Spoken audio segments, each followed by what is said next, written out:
сакам да кажам дека за нашето училиште денес е голем ден, затоа што ја имаме честа Министерството за образование да ги промовира новите профили и струки во средното стручно образование, конкретно кај нас профилите кои што се со дуален план за настава, со кој што училиштето има склучено договор со одредени фирми, каде што учениците ќе изведуваат практичната настава. Тоа е месопреработувачот, договор склучен со фирмата Агрија од Велес, и техничарот за заштита на животна средина, договор склучен со јавното предпријатие Дервен. Имавме и досега некој интерес, меѓутоа веруваме дека со оваа кампања и со помошта која што ни ја дава МОН, дека ќе го зголемиме интересот за упис во овие профили. Тоа е нова струка и веќе имате? Не, ги имавме и досега, меѓутоа годинава акцентот е ставен на дуалното Како беше образование. досега? Колков беше одзивот? Па за месопреработувачот немавме голем одзив, без разлика колку ученици да се запишеа, фирмата ги прифаќаше, значи досега практичната настава се одвиваше таму. Еколошкиот техничар, односно техничарот за заштита на животна средина, веќе ни е трета паралелка, а прв пат годинава Дервен јавното предпријатие Дервен се одзва на нашиот повик за соработка и прифати учениците практичната настава да изведуваат таму, затоа што искажа доверба кон наставниот план и програма која што е направена и дека им требаат квалификувани кадри точно во тој профил кој што го имаме ние. Колку ученици паралелката оваа година и како ќе ја направите таа струка примамлива за нив? Во паралелката еколошки техничар, односно техничарот за заштита на животна средина, 25 ученика ќе се запишат, а во месопреработувачот, таа е комбинирана со пекар, ќе се запишат вкупно 25 ученика, без разлика колку ќе има интерес. Очекуваме дека оваа кампања која што МОН ја води, па и стипендиите кои што на учениците им се понудени годинава, значи за секој ученик кој што ќе се запише во тие паралелки, Министерството обезбеди стипендија од 3.500 денари месечно, 9 месеца додека трае наставната година. Верувам дека тоа ќе биде и поттик, односно ветар во грб, и за разбивање на дилемата која што постои кај деветооделенците и нивните родители. Добро, почитувани представници на печатените и електронски медиуми, добар ден. Ми представува особено задоволство што денес со нас е господја Мила Царовска, министерка за образование и наука во владата.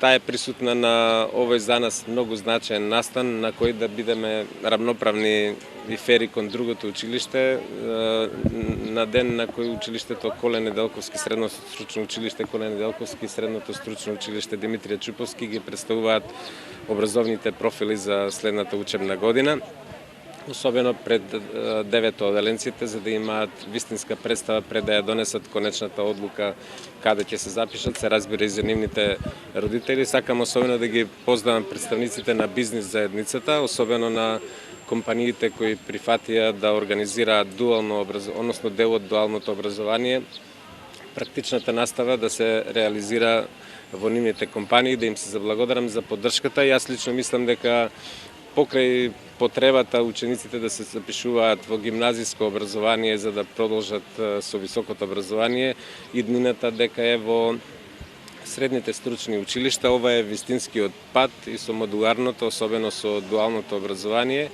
Затоа користам прилика особено да ја честитам на упорноста на министерката, да ја се заблагодарам за поддршката што ни ја дава. Сакам особена поддршка да ја дадам за реформите кои предизвикаа многу контраверзни реакции во јавноста, да ги замолам политичките партии, особено од опозицијата, да ги тргнат рацете од образованието и да не го злоупотребуваат за собирање ефтини политички поени, затоа што иднината е во дигитализацијата на образованието, не треба воопшто да се прави баук од воведувањето на електронски учебници.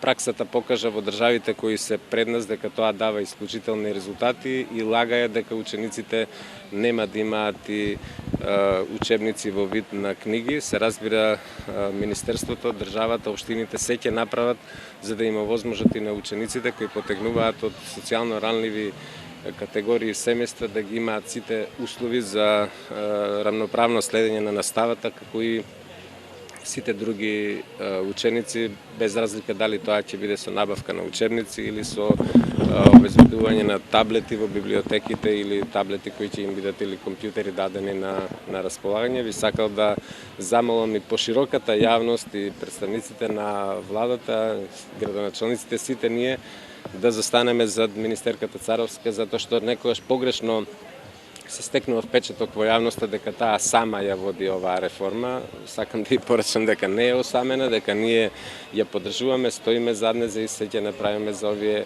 реформи да успеат. Сите реформи се тежок, сложен и противречен процес. Нормално е да има реакции, но добро е да им се објаснуваат недоумиците на луѓето и партиите да ги тргнат настрана на рацете од образованието.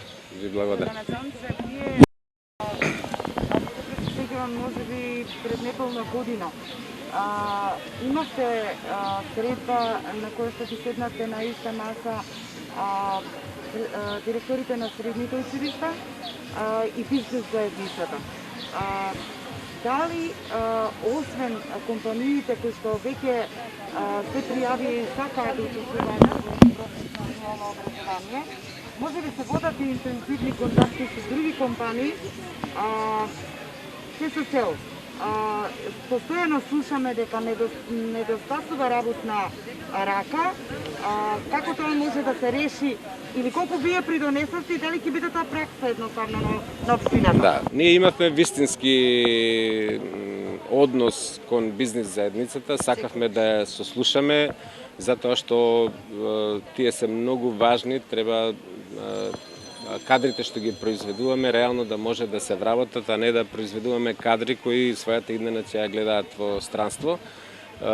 Делумно успеваме во тоа, се надевам дека во иднина уште повеќе ќе се прилагодуваме, особено тука да не испадне дека јас се додворувам на министерката, но она е прва и единствена што досега им прекосеше на политичките партии и обстои на ставот да не се дозволат паралелки во училиштата, пред се мислам на економското училиште, кој ги има премногу во агенцијата за вработување и оваа година радикално го намаливме бројот на паралелки, затоа упатувам апел до училиштата да сватат дека училиштата не постојат заради вработените, заради професорите, туку постојат заради учениците, и дека ние треба да подготвуваме кадар кој ќе се запишува во високото образование или кадар кој директно ќе се вработува, но за тоа да биде така мора да го имаме во предвид фактот што и е потребно на бизнес заедницата за да се отворат реално нови работни места, а не да профилираме кадри кои без тоа ги има на Заводот за вработување колку што сакате. Министерството веќе ги стимулира со една субвенција или стимул месечен, дали општината може да издржи од сопствениот буџет исто така да ги помогне овие ученици со дополнителни финансиски средства? Па мислам дека ова што го прави Министерството е одлично. Тоа дополнително ќе влие за поттикнување на учениците да го изберат дуалното образование. Ние, како што знаете, доделуваме стипендии, но друг карактер за најдобрите ученици и студенти. Во овој момент сметам дека е сосем доволно тоа што го прави Министерството за образование и наука со 3500 колку е денари, што мислам дека е изваредно добра одлука и секоја чест на тој гест. Почитувани медиуми, почитувани граѓани, почитуван градоначалник, почитувана директорке.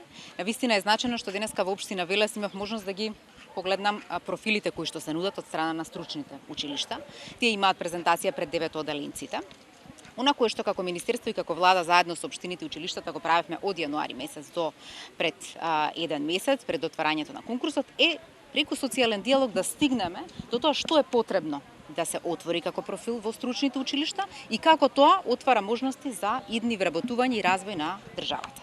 И сметам дека оваа година стигнавме до еден таков конкурс кој што е прилагоден на потребите и дава една реална слика во кое училиште колку ученици историски се запишувале, толку паралелки се дадени, а онаму каде што имавме нови потреба од нови профили согласно барањата на економијата, на реалниот сектор, такви ги отворивме. Верификацијата на училиштата си тече, измената на наставните програми со зголемен број на часови поминати во компанија си тече и сметам дека ќе стигнеме до еден степен на поквалитетно стручно образование, се со една цел да го вратиме сјајот на стручното образование од една страна, но од друга страна да понудиме образование кое што полесно ќе ги носи учениците до вработување од една страна. Од друга страна ќе ги носи до поголема шанса да се запишат во високо образование, посебно на техничките факултети и третата работа што е значајна со средното стручно е што го развива претприемачкиот дух кај учениците, кои што понатаму може да основаат и сопствени компании и да станат вработувачи, а не само вработени. Така да сметам дека светот одамна вложува многу во стручното образование. Ние сме имале систем во кој што средното стручно образование и тоа како бил во својот полн сјај, но низ текот на годините сме го изгубиле тој сјај и сега се обидуваме да се вратиме на таа патека заради тоа што развиените земји кои што вложуваат во средно стручно образование навистина имаат и подобри резултати во делот на економијата.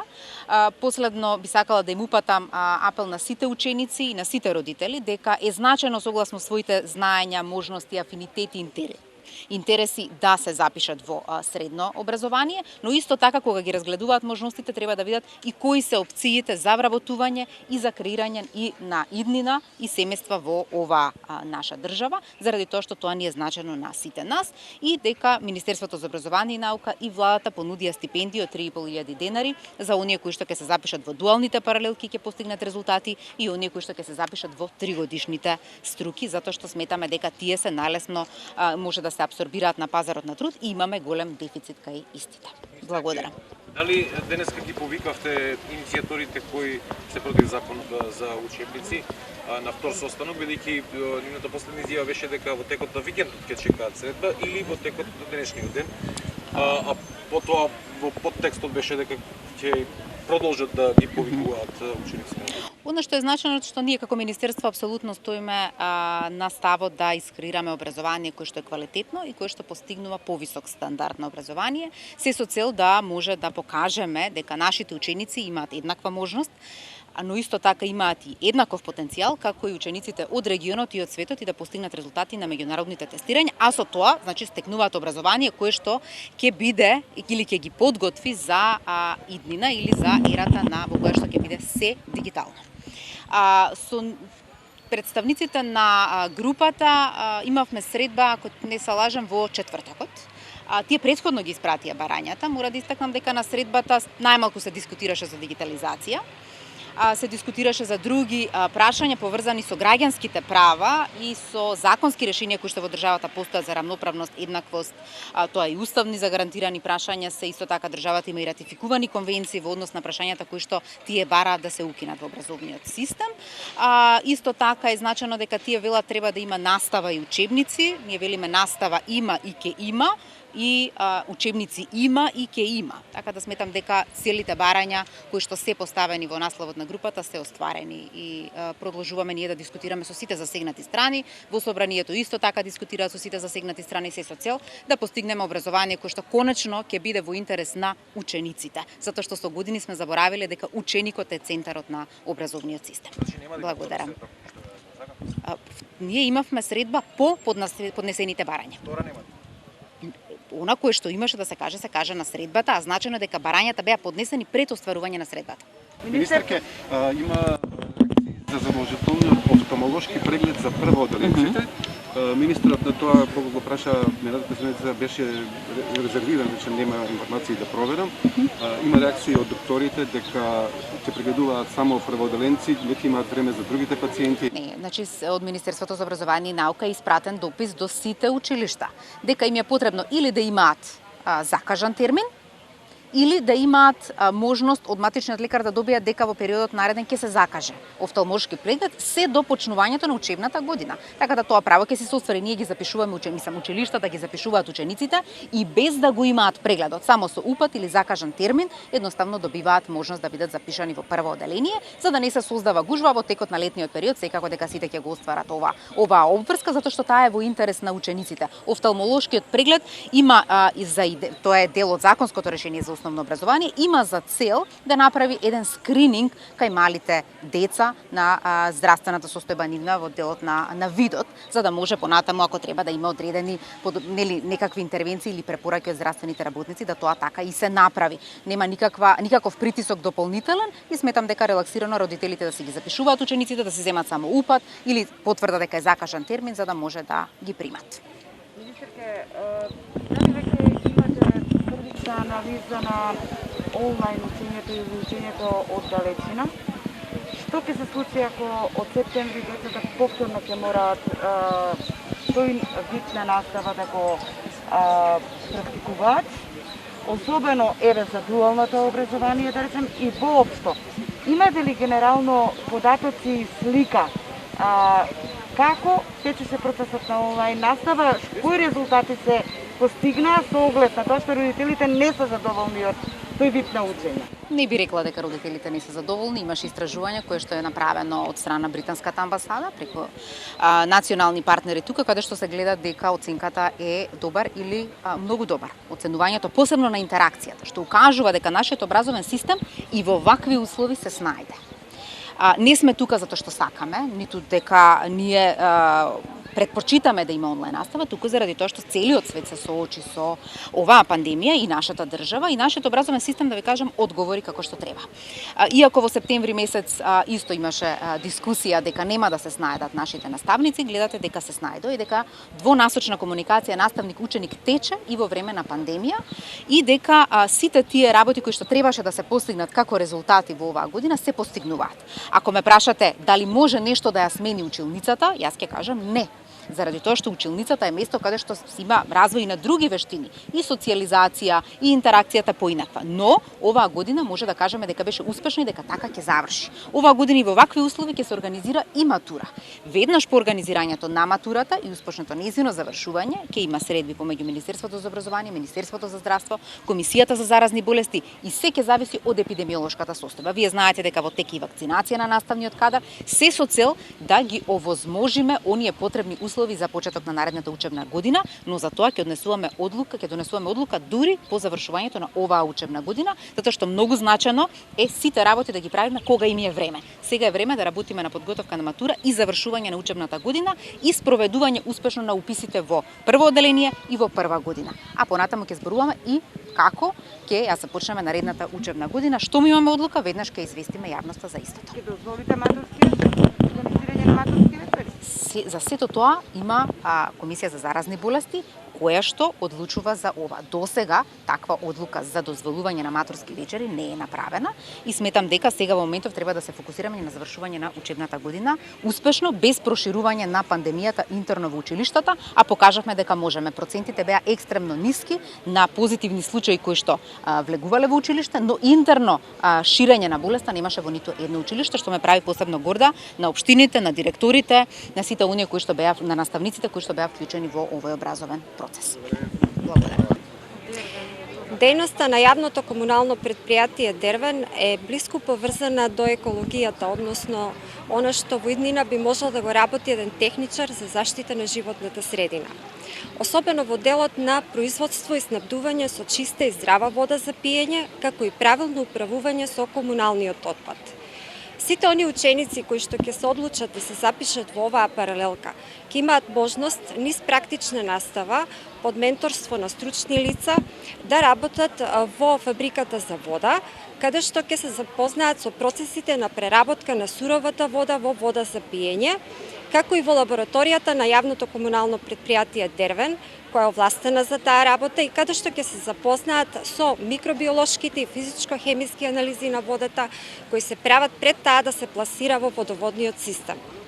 А исто така, учениците ќе можат да поработат и на примерна селекција на отпадот, нешто што веќе неколку години се прави, односно издвојување на отпадот од пластика, хартија и картон и негово рециклирање се со цел да се употребува се додека не стане практично неупотреблив. Агрија, агроиндустријска групација, како предводник на производството на свинско месо во државата Република Северна Македонија, заедно со Училиштето за средно образование Димитрија Чуповски, веќе стапивме во договор за дуално образование, што значи дека ќе создаваме струка која што ја нема на пазарот и самиот факт дека веќе денес на бирото немаме ниту еден месар и месопреработувач, значи дека струката е барана, која што ќе донесе да во иднина имаме кадри кои што ќе нема да зависат од системот и ќе има вработување за скоро сите од нив. Дали Она што сакам да го нагласам е дека со исклучителната соработка со средното училиште, ние успеавме пред 2 години да создадеме струка преку Бирото за развојно образование, кое што сега веќе децата се кајнаста пракса, веќе работат и имаме веќе индиции на некои од нив да бидат и вработени во нашата компанија. колков број на слободни работни места во моментот имате и каква е потребата на самата компанија? Секогаш има потреба од нови работници во компанијата, бидејќи компанијата е со голем раст. Секоја година се отвараат нови и нови работни места.